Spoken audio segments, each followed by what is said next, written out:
পূরবের আলোর সাথে পড়ুক প্রাতে দুই নয়নে, পূরবের আলোর সাথে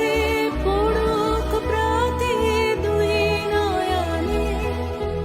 নিশীথের অন্ধকারে গভীর ধারে পড়ুক প্রাণে, জীবনের সুখের পরে